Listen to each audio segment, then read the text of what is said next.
एक बार श्याम सुंदर अपना श्रृंगार कर रहे थे। तभी श्याम सुंदर ने कुछ सोचकर नंदगांव की गोपियों को बुलाया और कहा कि अभी तुम बरसाना जाओ और ये पता लगाना कि हमारी प्राण प्यारी ने आज कैसे वस्त्र धारण किए हैं। आज हम भी वैसे ही पोशाक धारण करेंगे। आज तो राधे जैसे ही वस्त्र धारण करके ही निकुंज में जाएंगे और हमें देखकर राधा जी अचंभित हो जाएंगी।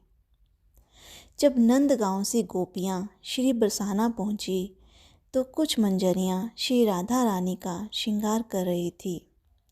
कुछ मंजरियाँ बाहर खड़ी थी। उन्होंने गोपियों को अंदर जाने नहीं दिया। गोपियों ने बहुत अनुरोध किया कि सिर्फ एक झलक तो प्यारे की निहारने दो, फिर हम यहाँ से चली जाएंगी। मंजरी ने कहा कि एक शर्त है कि कोई एक गोपी ही अंदर जाएगी। फिर एक गोपी अंदर श्री राधे की झलक के दर्शन करने गई।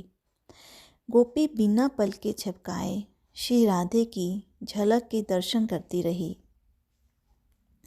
फिर उस गोपी ने तुरंत अपने नेत्र बंद कर लिए और बंद नेत्रों से ही बाहर आकर दूसरी गोपी को कहा कि अरे सखी, जल्दी से मुझे नंदगांव ले चल।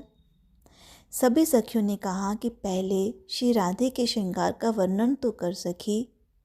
गोपी ने कहा कि पहले जल्दी से मुझे श्याम सुंदर के पास ले चलो, वहीं पर बताती हूँ।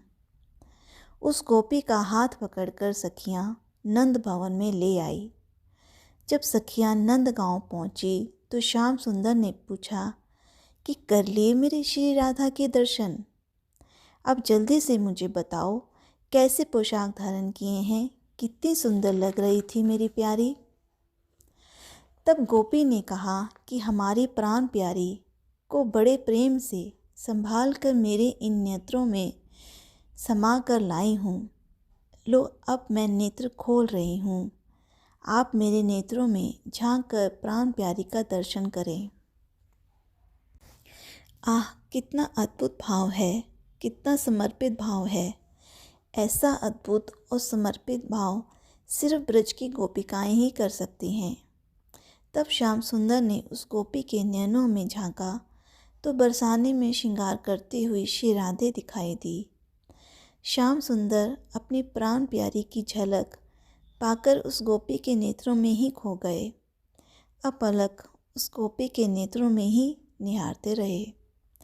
अपना श्रृंगार करना भी जैसे भूल गए, एक स्तब्ध की तरह जैसे अचेतन हो गए। एक गोपी ने श्याम सुंदर को पुकारा तो चेतनवंत हुए। श्याम सुंदर उस गोपी पर बलिहारी जाते हैं और बोले, तू धन्य है गोपी, गोपी और तेरा प्रेम भी धन्य है। तुम्हारे प्रेम ने तो नंद भवन में बरसाना दिखा दिया है। फिर श्याम सुंदर ने श्री राधे जैसा ही श्रृंगार और पोशाक धारण किए।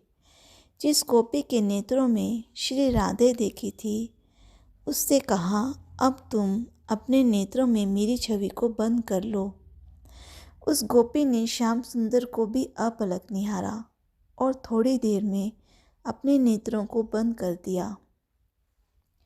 श्याम सुंदर ने एक और गोपी से कहा कि इस गोपी को निकुंज में ले जाओ, जहाँ श्री राधे बैठकर मेरा इंतजार कर रही हैं।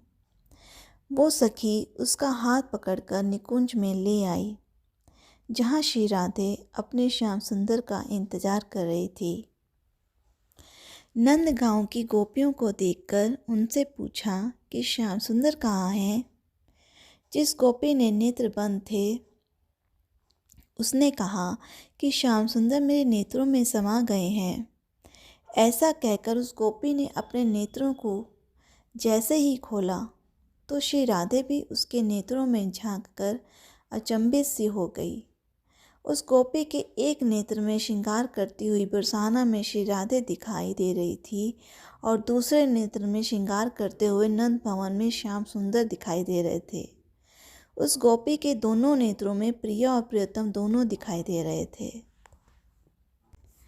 तभी दूर से श्याम सुंदर अपनी बंसी की मधुर धुन बजाते हुए आते दिखे। दोनों एक दूसरे को देखकर अचंभित हो रहे हैं, क्योंकि जैसा श्रृंगार उस गोपी के नेत्रों में दिखाई दे रहा है, वैसा ही श्रृंगार दोनों ने किया है। राधा जी उस गोपी को अपना हीरा जड़ित हार पहना देती हैं और आलिंगन करते हुए कहती हैं, तू धन्य है गोपी, और तेरा प्रेम भी धन्य है। तूने तो अपने दोनों नेत्रों में मुझे और श्याम सुंदर दोनों को बसा लिया है।